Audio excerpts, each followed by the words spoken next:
저에게는 초등학생 자녀가 2명이 있습니다.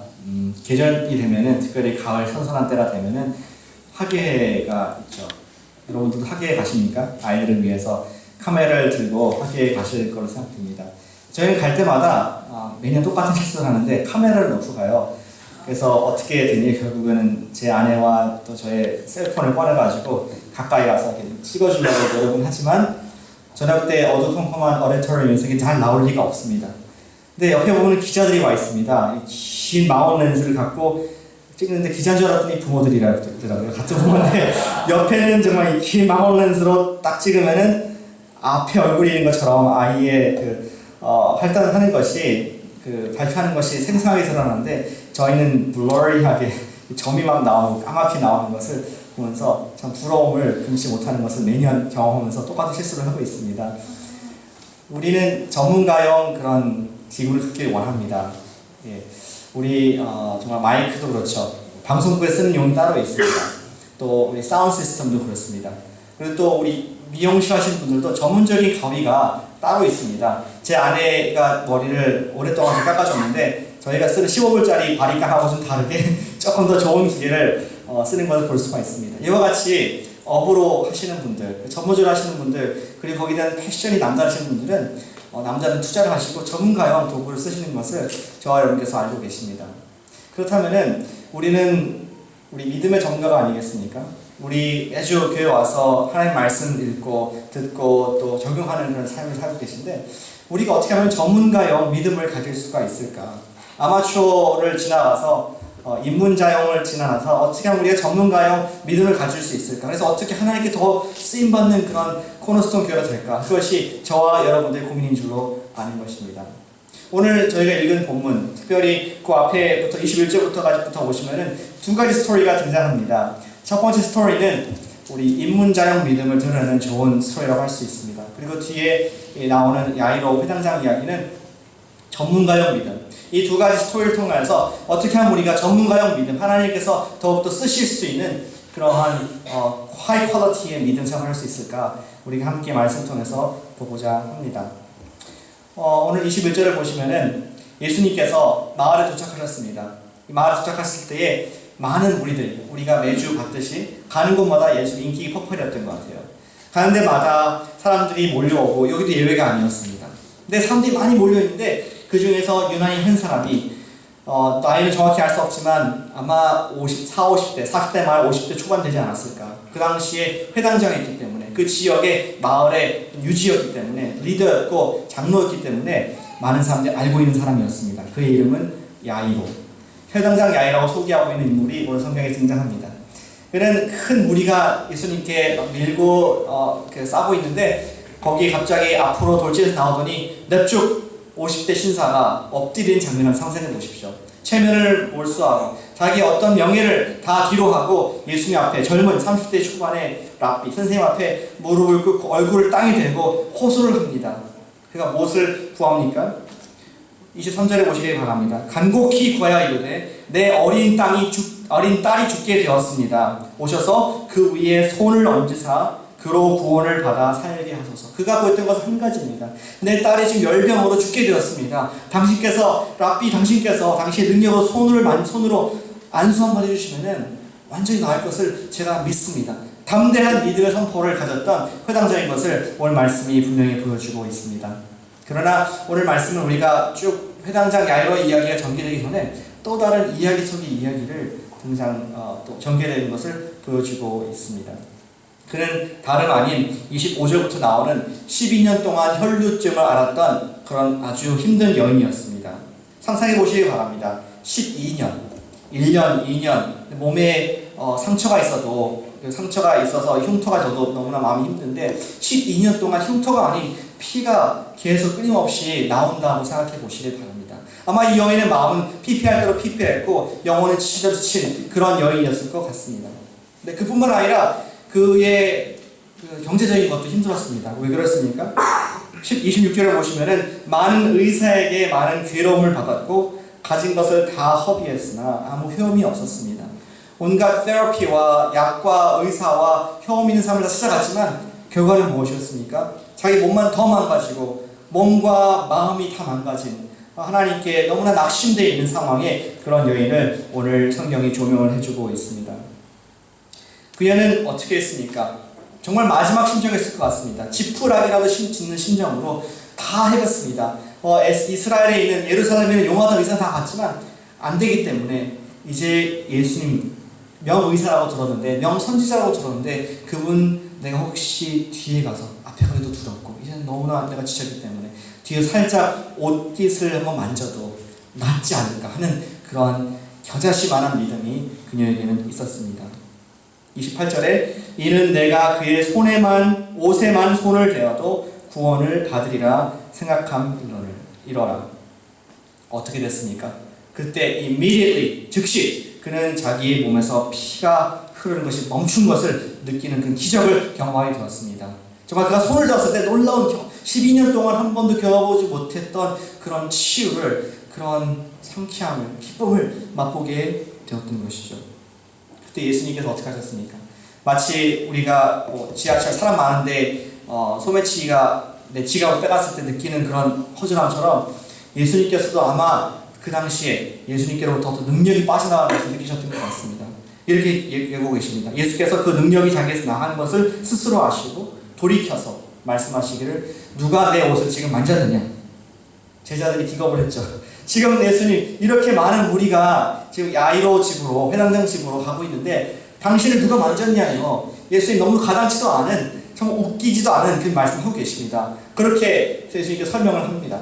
그러나 예수님 very serious 하셨습니다. 그분은 초점을 흐리지 아니하시고 뭔가를 찾고 계셨습니다. 지금 분명히 어떤 여인이 나를 만졌고 그 치유함을 받았는데 하면서 그 여인을 찾으시는 그 눈의 초점을 흐리지 아니하신 것을 볼 수가 있습니다. 32절에 예수께서 이 일 행한 여자를 보려고 둘러보시니 하면서 여인이 그것을 감지하고 이 크라우드가 움직이다가 멈춰서 있는 어떤 씬이 됐는데 거기에서 여인이 두려움을 느꼈습니다. 자신이 분명히 나았고 분명히 만진 것을 알고 그가 조용히 그러나 surely 예수님 앞에 무릎을 꿇고 그렇게 고백을 합니다. 33절에 자기에게 이루어질 일을 알고 두려워하여 떨며 가서 그 앞에 엎드려 모든 사실을 여쭈었다고 말씀하고 있습니다. 예수님께서 어떻게 반응하셨겠습니까? 아니 이런 고연 하면서 혼을 내셨습니까? 그것이 아니라 예수님께서는 이상한 말씀하셨습니다. 아주 자상한 말씀하셨습니다. 딸아 내 믿음이 너를 구원하였느니라. 딸아 내 믿음이 너를 구원하였느니라. 참 이상하지 않습니까? 이 딸에도 믿음이 있었습니까? 아니 야이로 정도 돼야지. 모든 사람 앞에서 넙죽 엎드리면서 예수님만 하실 수 있습니다. 예수님 와서 도와주십시오. 그렇게 선포하고 지금 이렇게 많은 무리를 끌고 가야지 믿음 정도 되지. 이것도 믿음인가? 그렇게 생각할 수 있지만 예수님께서는 분명히 이 여인을 향해서 말씀하시기를 내 믿음이 너를 구원하였느니라. 내 믿음이 너를 구원하였으니 평안히 가라라고 예수님께서는 여인을 따뜻하게 맞이해 주셨습니다. 예수님께서는 혈루증을 앓았던 여인의 믿음을 공개적으로 그렇게 인정해 주시는 장면이었습니다. 마지막 수단으로, 믿음의 행위가 아니라 마지막 어쩔 수 없는 수단으로 예수님 한 번만 만져보자, 밑자의 본전이니까 한번 해보자 한 그런 정도의 겨자씨만한 작은 믿음이었지만 예수님께서는 그를 칭찬하시고 인정해 주시고 많은 사람들 앞에서 그 기적을 보게 하신 것을 우리가 볼 수가 있습니다. 실로 우리는 이런 믿음을 우리 아마추어 믿음 아니면 입문자형 믿음이라고 할 수 있겠습니까? 있습니다. 입문자가 맞습니까? 입문가가 맞습니까? 제 아내와 오늘 아침에 좀 토론했는데 입문자라는 쪽으로 아내가 얘기를 했기 때문에 아마 맞지 않을까 생각하고 있습니다. 입문자형 믿음은 그런 것입니다. 작지만 정말 하나님께 대한 예수님께 대한 온전한 신뢰를 가지고 내가 액션을 했을 때 이루어지는 그 놀라운 경험이 입문자형 믿음입니다. 사실은 저희가 전체 5장을 보지 않았지만 5장 1절부터 나오는 또 한 명의 인물이 있습니다. 그는 누구냐면은 거라사인 지방에 살았던 그런 귀신 들린 무서운 사나이였습니다. 그는 아무도 제어할 수 없을 만큼 군대 6천에 되는 그런 영들이 그의 몸속에 있어서 쇠사슬을 해도 다 끊어버리고 그 무덤 속에 살 수밖에 없는 그런 비참한 인생이었지만 그는 믿음이 없었습니다. 귀신에 이끌려서 예수님 앞에 나올 수밖에 없었습니다. 예수님께 나왔을 때 예수님께서 그를 온전히 고쳐주시고 돼지 2,000마리와 그 생명 막 바꾼 놀라운 사건이 있었습니다. 그에게는 믿음이 없었습니다. 그리고 오늘 우리가 보았던 이 혈루병 여인, 그녀에게는 믿음이 조금 있었던 것 같아요. 그렇죠? 손을 댔던 것처럼. 우리가 앞에는 믿음이 없는 것을 그런 사람의 예를 보고 예수 하나님의 좋으심을 봤다면은 두 번째 이 혈루병 여인은 조그만 믿음을 통하여서 하나님께서 큰 일을 이루시는 그 놀라운 기적을 발견하는 인문가형 수준의 믿음이었습니다. 그러나 여러분, 저와 여러분께서 아시듯이 우리가 기도하고 오랫동안 주님께 매달리고 믿음으로 나가지만 그것이 그대로 이루어지지 않을 때가 있음을 바라보게 됩니다. 바로 그러한 케이스가 오늘 다음 구절에 35절에 나와 있는 케이스라고 볼 수가 있습니다. 어떻게 되었습니까? 아직 예수께서 가시는 길을 가실 때에, 말씀하실 때에 회당장의 집에서 사람들이 와서 회당장에게 이렇게 말하고 있습니다. 당신의 딸이 죽었습니다. Too late. 어찌할 선생님을 더 괴롭게 하나이까? 제발 이제 소망을 내려놓읍시다. 이제 게임 오버, 끝났습니다. 더 이상 할 수 있는 것이 없습니다. 절망과 그런 한탄의 말을 하는 것을 이 아버지가 들었습니다. 야이로가 들었을 때 그 기분이 어땠을까요? 소망을 가지고 믿음을 가지고 예수님께 왔는데 이 여인 때문에 지체가 돼서 내 딸이 고치를 받지 못했다. 더 이상 소망이 없다는 얘기를 들었을 때 그는 아마 땅바닥에 철컥 주저앉고 방성대곡을 했을지도 모르겠습니다. 그러나 우리 사랑의 예수님께서는 조용히 야이로에게 다가가십니다. 그리고 이렇게 말씀하십니다. 두려워하지 말고 믿기만 해라. 뭐라고요, 예수님? 두려워하지 말고 믿기만 하라 라는 그런 따뜻한 말씀을, 이상한 말씀을 36절에 하고 계셨습니다. 그리고 나서는 이 야이로가 조금 힘을 얻고 그래 한번 가보자, 예수님께서 가자 그러니까 가보자는 마음으로 일어났을 것입니다. 그리고 이상한 것이 뭐냐면 지금까지 어떤 무리들을 예수님께서 물러가게 하시고 지난 우리 3장에서 보았던 세 제자, 이름을 주었던 부여했던 제자들에게 말씀하시기를, 베드로, 요한, 야고보에게 말씀하시기를 너희들만 이 무리에서 갈라져서 너희와 야이로 이 가족들만 우리가 가자. 그렇게 하는 장면을 볼 수가 있습니다. 왜 그랬습니까? 왜 예수님께서는 제쳐주셨습니까? 그 이유를 그 다음 구절에서 볼 수가 있습니다. 회당장 집에 38째 이르렀을 때에 어떤 장면이 있었습니까? 초상집이 되었었습니다. 전에는 아픈 사람을 위해서 조용조용 있었지만 이제는 죽었기 때문에, 소망이 절망이 됐기 때문에 그들은 더 이상 조용조용히 하지 않고 울었던 것을, 크게 심히 통곡함을 볼 수 있습니다. 그리고 예수님께서 말씀하시기를 왜 우느냐, 왜 떠드느냐, 이 아이가 자는 것이다. 그때 반응이 어땠습니까? 그들은 예수를 믿고 아멘 한 것이 아니라 비웃었습니다.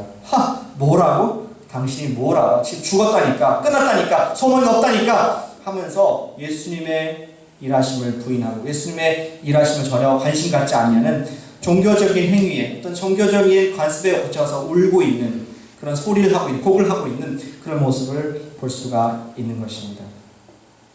하나님께서는 여러분들에게 그런 수높은 믿음을 요구한 적이 있으십니까?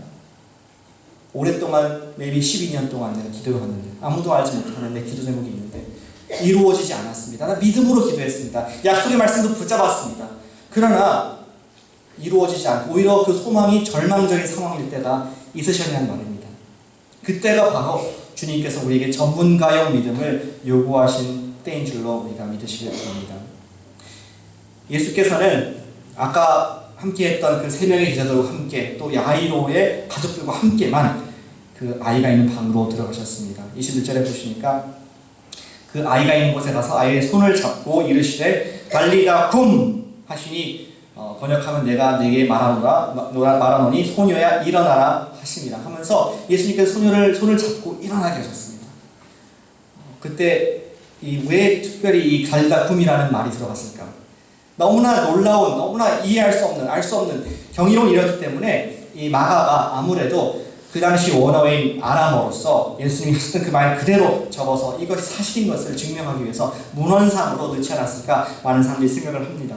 어떻게 됐습니까?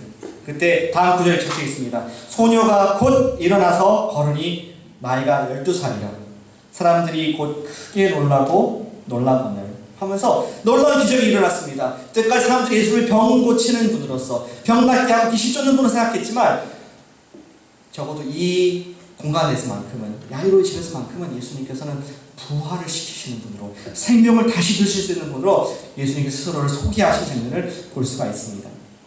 한 가지 주목하기 원하는 것은 이 표현입니다. 크게 놀라거늘. 비슷한 표현들이 성경에 그 전에도 있었습니다. 언제 있었냐고요? 우리가 2장에서 죽은 병자가 들것에 실려서 내려온 장면이 있었지 않습니까? 2장 12절에 보시면 이렇게 적혀 있습니다. 그가 일어나 곧 상을 가지고 모든 사람 앞에서 나가거늘 반응이 어땠습니까? 그들이 다 놀라 하나님께 영광을 돌리며 그들은 놀랐습니다. 하나님께서 사람에게 이러한 권세를 주셨는가? 첫 기적이기 때문에 놀랐습니다. 그리고 또 5장 20절 보시기 바랍니다. 이제 거리에서 거라사인 사람이 군대에 집혔던 자가 나은 장면인데요. 그가 가서 20절에 예수께서 자기에게 어떻게 큰 일을 행하셨는지 데가볼리, 텐스리에 전파하니 모든 사람이 놀랍게 여기더라. 예수님이 하실 때마다, 일하실 때마다 놀라움과 경이가 있었습니다. 그런데 오늘 말씀 보니까 42절에 어떤 반응이 있었습니까?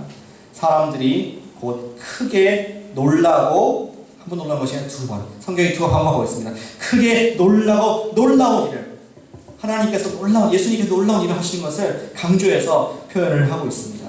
전문가용 믿음은 놀랍고 놀라운 일들이 발생합니다. 하나님만이 하실 수 있는 기적의 일들이 발생하는 것을 우리가 볼 수가 있는 것입니다.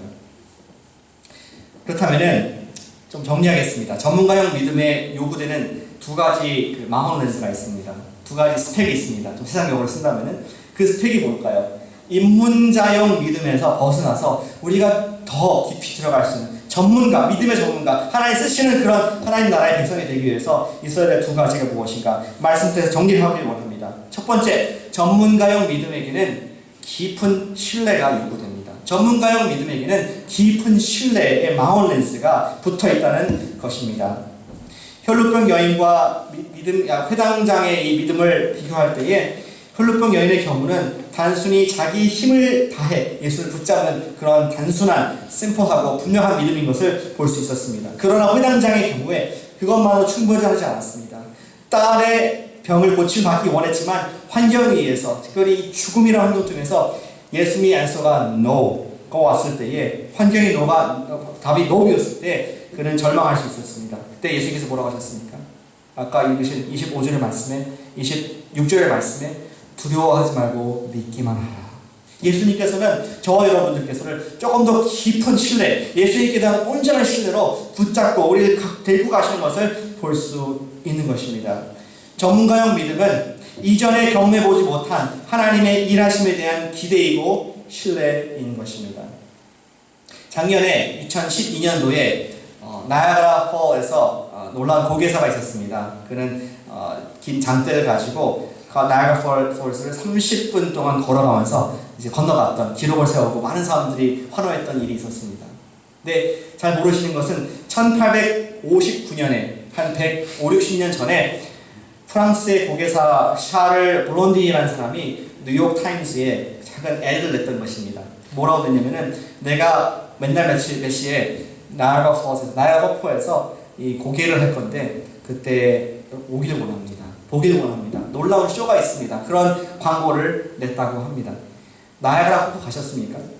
가보셨습니까? 가보신 분 저를 위해서 손을 들어주시면 감사하겠습니다. 예, 일부보다는 많이 가보셨네요. 일부 때는 한 분밖에 안 가셨었는데 조금 더 실감을 하실 수 있을 것 같습니다. 폭포를 소개하기를 원합니다. 그 폭포의 너비는 335m 정도 되고 미식 축구 경기장의 4개를 합한 그러한 것과 같은 폭이라고 합니다. 높이는 50m이고 매분 4,300만 갤런의 물을 이렇게 흘러버리는 엄청난 그러한 엄청난 그러한 광경이 나야가라 폭포인 것이죠. 그 폭포에 가까이 가고 난간에 기대고 서고 있으면은 아래로 떨어지는 엄청난 그 물의 위력에 압도를 당하고 경이로움에 사로잡힐 수밖에 없게 됩니다. 그러한 폭포, 그러한 물살과 바람과 흔들리는 폭포 가운데 이 고개사가 1859년도에 줄을 메고 긴 장대를 가지고 건넜습니다.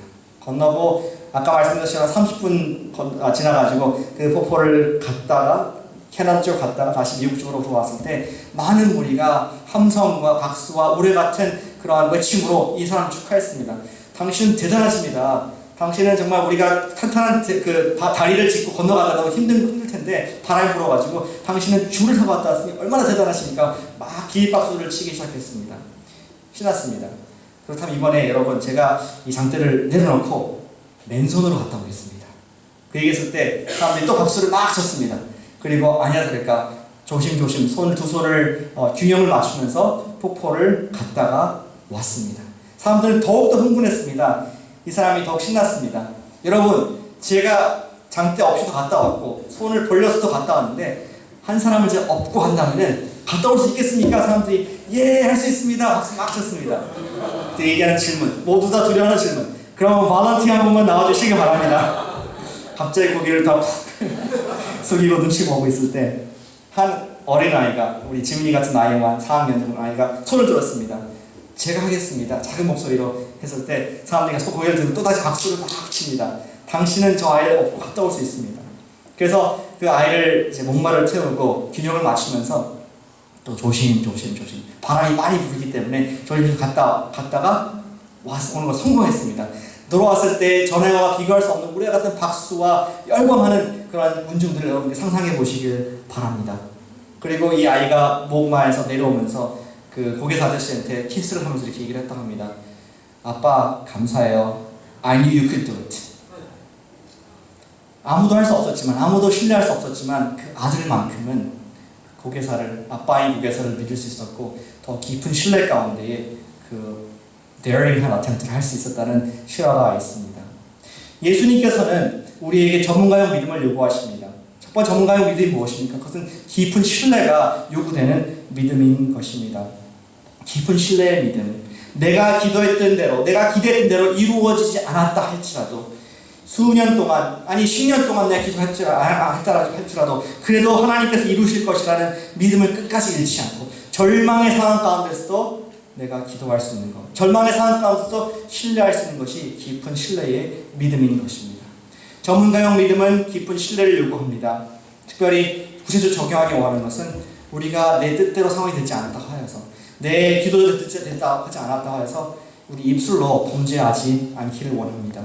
욥과 같이, 욥은 자기가 혼란스러웠습니다. 왜 나에게 이런 어려움이 당하게 됐습니까, 주님? 나는 의로웠습니다. 당대 가장 의로운 자가 욥이라고 말씀하고 성경이 반증해주고 있는데 어떻게 주님 저에게 이러한 자녀를 잃고 아내가 나를 떠나고 몸을 잃고 재산을 모두 잃어버린 이러한 수모를 당할 수 있습니까?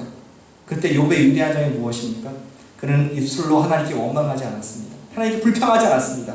예, 그는 하나님께 아픈 호소를 했습니다. 그의 한숨을 내려놨습니다. 그런 시를 올려드렸지만 한 번도 욥은 입술로 범죄하는 실수를 범하지 않았습니다. 깊은 전문가용 믿음은 깊은 신뢰를 요구하는 것입니다. 두 번째 렌즈가 있습니다. 두 번째 망원 렌즈. 전문가용 믿음에 요구되는 두 번째 믿음의 렌즈는 무엇이냐면은 전문가용 믿음은 제자들을 위한 것이라는 것입니다. 제자들을 위한 것이다. 전문가용 믿음은 제자를 위한 것입니다. 앞서 보셨듯이 예수님께서는 그의 제자들 3명만을 이름을 주신, 특별한 펑션을 주신, 타이틀을 주신 제자들만을 그 깊은 곳으로 들어가게 하셨습니다. 왜 그러냐고요? 하나님께서는 항상 당신의 사람들에게, 특별히 제자들에게 일하심을 보이지 않고는 일하시지 않기 때문에 그렇습니다. 아모스 3장 7절에 이렇게 기록되고 있습니다. 여호와께서는 자기의 비밀을 그 종 선지자들에게 보이지 아니하시고는 결코 행하심이 없으시리라. 세상이 알 수 없는, 입문자가 알 수 없는 그런 깊은 믿음 가운데 누굴 초청하시냐? 당신의 제자들을 초청하시고 그 제자들에게 반드시 하나님께서 당신 나라의 그 믿음을 보여주신다는 말씀이신 것이죠. 따라서 우리는 전문가형 믿음을 갖기 위해서는 제자가 되기에 힘쓰시길 바랍니다. 우리 앞서 마가복음 3장에서 예수님께서 제자들을 부르셨을 때 그 목적을 듣게 되었습니다. 이에 12를 세우셨으니 이는 자기와 함께 하시고 또 보내사 전도도 하며 귀신을 내쫓는 권능도 가지게 하여 하심이로라. 제자가 무엇이냐? 요약한다면 제자는 예수님과 매일 동행하며 그의 음성에 순종하는 자인 것입니다. 제자는 예수님과 동행하면서 그의 음성에 순종하는, 함께 있으면서 배우고 또 보냄 받아서 순종하는, 함께 있으면서 은혜를 누리고 또 나가서 전파하는 순종하는 자인 것입니다. 전문가형 믿음을 갖기 위해서는 특별한 비법이 있는 것이 아닙니다. 마법이 있는 것이 아닙니다. 단순히 매일 말씀과 기도, 예수님과 동행할 때에 우리 예수님 보이지 않지 않습니까? 예수님과 발을 맞춰서 동행하기 위해서는 우리에게 주신 두 가지 방법, 말씀과 기도, 오른발 왼발 everyday 주님과 동행하는 제자가 될 때에 주님께서는 우리에게 전문가용 믿음을 주시고 요구하신다는 것을 믿으시기를 바랍니다. 매일 영성을 관리하여 전문가형 믿음을 소유하는 제자가 되십시오. 제자로 초청을 합니다. 제가 이 예화를 나눌까 말까 고민을 많이 했었는데 나눌까요? 네, 여기까지 얘기해서 나눠야겠죠. 저희가 지금 어린이 파트 3 사역자를 더 하고 있습니다. 그렇죠? 그래서 제가 오자마자 거의 처음부터 이제 기도를 하고 있고 새벽마다 주님께 힘을 다해서 간구를 하고 있습니다. 새벽기도 용사들은 아실 것입니다. 함께 기도하고 있습니다. 근데 드디어 지난주에 어느 분이 연락을 주셨어요. 그리고 점심 약속을 했습니다. 잘 모셔야 하기 때문에 점심도 대접하면서 이제 물론 꼬시기 위해서 우리 교회 와달라고 또 우리 교회에서 원하는 것들 우리 아이들 사이가 어떤 것인지 모시기 위해서 좋은 시간을 가졌습니다. 너무 잘 되었습니다. 그리고 그분도 긍정적으로 생각해서 오늘 주일날 와보겠다. 돌아오는 following Sunday 오늘 와보겠다. 아이들 보고 싶다. 이렇게 말씀하고 저랑 우리 샬리 전사님도 좀 기쁜 마음으로 보내드렸습니다. 근데 제가 전에 교회에 있을 때도 많은 사람들을 인터뷰를 하고 사역자를 많이 기용했습니다. 전에 교회에 있어서 저를 통해서 들어온 분이 굉장히 많습니다. 그래서 저도 모르게 부작용이겠죠. 관상 보는 그게 좀 생긴 것 같아요. 사람 보면은 저 사람이 잘할 건가 못할 건가 그런 눈이 생겼다고 하면은 뭐 거짓말이겠지만 그런 느낌이 왔습니다. 그래서 이분도 어떨까 하나님께서 기도했는데 주시는 사람이니까 기도를 하면서 조심스럽게 접근을 했던 것입니다. 근데 그저께 이메일이 왔습니다. 그래서 본인이 이제 두 군데를 사실을 보고 있었는데 미국 교회 인턴십 포지션과 우리 교회를 컨셉을 했었는데 두 군데 중에서 미국 교회를 가겠다고 얘기를 들었습니다. 좀 마음이 쓰렸습니다. 아팠습니다. 저는 제가 경험으로서는 그런 거부감을 든 적이 별로 없거든요. 그런 대답 들을 리가 없습니다. 그것도 우리 코너스톤 교회에 대해서 no 했다는 것이 좀 믿기지가 않고 밤새도록 잠을 못 잤습니다. 너무나 힘들었습니다. 아 주님 기도했는데 이게 뭔 말입니까? 너무 아픕니다. 그리고 잠을 자고 아침에 일어나서 기도를 드리는데 주님께서 분명히 말씀을 해주셨습니다. 어떤 말씀이냐? 네가 그렇게 기도하지 않았느냐? 적임자를 달라고. 적임자가 아닌 것이다. 말씀하시면서 제 마음 가운데 그렇지. 하나님께서 우리에게 주실 사람이 있겠구나. 근데 너무나 클리어하고 넉넉하게 우리 쪽에서 안 하고 그쪽에서 너 하는 것이 감사한 일이구나 보면서 또 하나님 감사한 시간을 갖게 되었습니다. no 대답을 듣는 것이 쉽습니까? 어렵습니까? 여러분 쉬우신 것 같습니다. 대답이 없는 거 보니까. 저는 너무 힘듭니다. 특별히 정말 기도하고 구했을 때 no라는 대답이 왔을 때 참 마음이 힘들지만 이럴 때가 주님께서 원하시는 전문가형 믿음이 필요한 순간인 것을 고백을 드립니다. 내가 오랫동안 기도했던 질병, 내가 오랫동안 기도했던 관계의 문제, 내 가족의 문제, 내 자녀의 문제 그것이 지금 해결되지 않냐고 지금 답답한 가운데 있지만 그때가 어떻느냐 절망하고 소망을 끊고 하나님 원망하고 저주할 때가 아니라 우리가 원하시는 전문가형 믿음 하나님께서 구하시는 그 믿음 가운데 더 깊은 신뢰 가운데 들어갈 때에 우리에게 크게 놀라운 일들이 있을 줄 믿으시길 바랍니다. 제자가 되시길 바랍니다. 말씀과 기도, everyday 기도하는 가운데 주님께서 말씀을 해주십니다. 상황이 이해되지 않지만 너무나 어렵고 나는 도저히 이것을 받아들일 수 없지만 기도권으로 나아갈 때 예수님께서 제자들에게 보여주셨듯이 그 깊은 하나님의 생명의 부활의 능력을 보여주게 되시는 줄로 믿으시길 바랍니다. 어떻게 전문가형 믿음을 가질 수 있겠습니까? 두 가지 깊은 신뢰를 위해서 기도하시길 바랍니다. 입술로 범죄하지 마시길 바랍니다. 또 두 번째 매일 그리스도의 제자가 되어서 말씀과 기도의 삶에 힘을 내시는 코너스톤 교회 되시기를 주님으로 축복합니다. 기도하겠습니다.